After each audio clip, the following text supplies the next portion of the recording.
I've explained it before, but I have a thing called Dominators. These are Stalkers mixed with mini-bosses that will come and get you depending on your actions in the story. This is to keep you on your toes and also have a story that is more towards your character. Unfortunately, they weren't fully realized. Until I had a brain blast, and made a lot of changes that made me feel more comfortable with how I want them to be.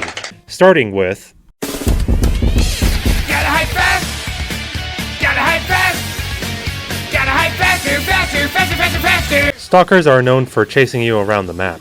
No matter where you hide or go, you will always be found. You're never safe. Here's how an average interaction goes. Oh, thank goodness I'm safe. In most horror games, a door is your best friend. You could just go into a door, and you're safe. Stalkers say, no, they don't care about no door. Okay, well, there is safe rooms in my game where you can't be caught. Like a classic survival horror game. But that's beside the point. I was planning for every enemy to act like this, but I'd rather just stick it to Dominators. Stalkers are known to be... Except in my game, you can kill them. There seems to be this rule that you can't kill Stalkers. Or at least until a certain part of the game. My game will be way different than that. You can, in fact, kill them, but it's hard. They have a lot of health and they can do a lot more than just using items and shooting a gun. If you remember what I was talking about with classes and their powers, then all you need to know is that Dominators can have those powers too. For example, if a Psycho class has a mind control, then that means a Dominator could use mind control on you as well, assuming they have that power.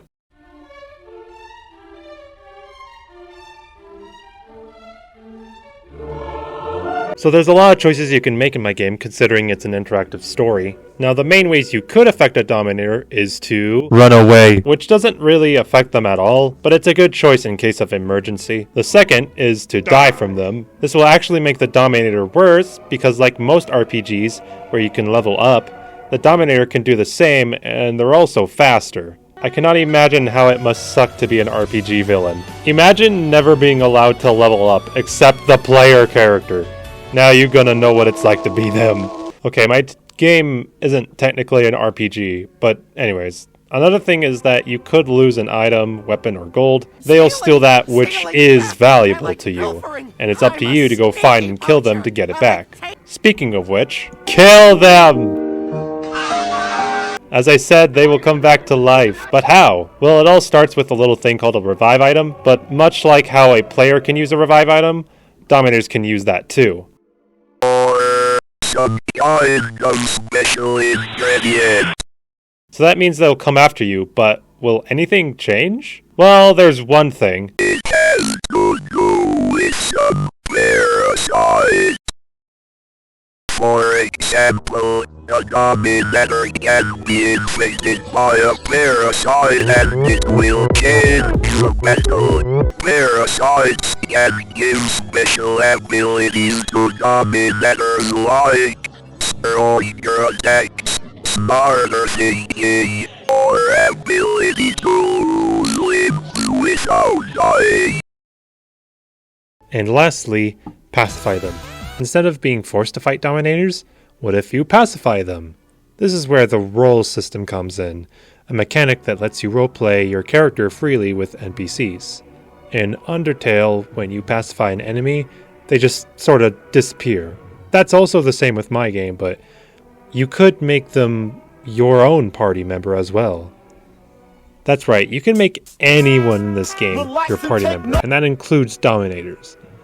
What was once a threat is now on your team, assuming you can successfully pacify a Dominator. So these are ways to interact with Dominators, but your party members can also interact with them as well. I intend for players not to only play as themselves, but also party members. I think this will be really fun. But why do they even attack you in the first place?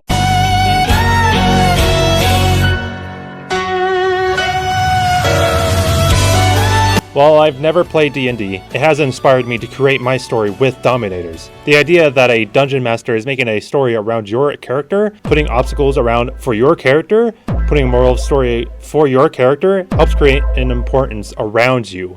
It makes it feel more special. That's something I want to achieve. For example, I have a Dominator called the Control, where every time you mind control someone or manipulate them, he'll come after you. He is meant to represent you, which is why he works. This is how all Dominators will work. They are meant to represent you. This makes it feel more personal, like it's your own story given by a Dungeon Master. So I have some artwork for the control. They aren't final, as I'm going to do with some slight redesigning. However, the one I like the most is this one. So let's see how it goes. But I'm really liking this design and I think it looks kind of cool.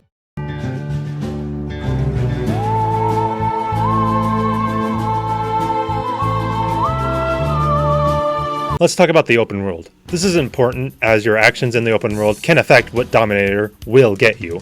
Using the role system is important here. Remember when I said every time you mind control someone or manipulate them? That's where the control comes in. The open world is where most NPCs are, and how you interact with them can be important. Whether those actions are bad or not in your own opinion, no matter what, someone is following you. So stay on your toes. Also, I haven't shown anyone on YouTube my open world, haven't I? I showed it on my Twitter and Blue Sky, but I might as well show it here. This is my open world. A huge world for you to explore the unknown. Right now it uses stock RPG Maker tile sets, but these will be changed later. Let's also showcase the day and night system I have while I'm at it, with music provided by A.K.A.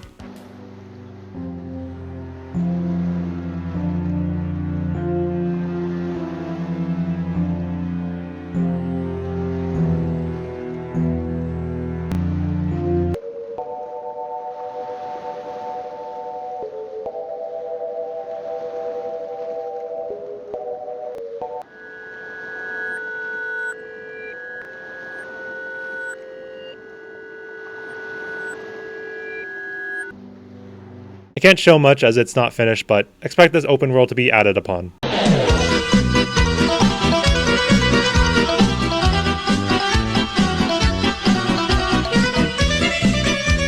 Alright, let's recap. Dominators will chase you constantly. What Dominator will get you depends on your actions in the game. Safe rooms can be used to escape. You can kill them, but it's hard. They can be revived if you kill them. They get stronger every time you die or kill them. You may take money, items, etc. They will react to your party members. You can't hide from them. They can go through doors. You can pacify them. They can be your party member. Alright, so for an example, let's make a made-up scenario in my game.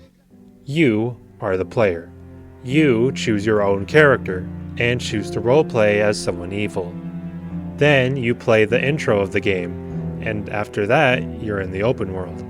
You choose to become a psycho class and manipulate everyone for your own gain. You do this so much that your so-called Dungeon Master puts a boss in front of you that represents your character.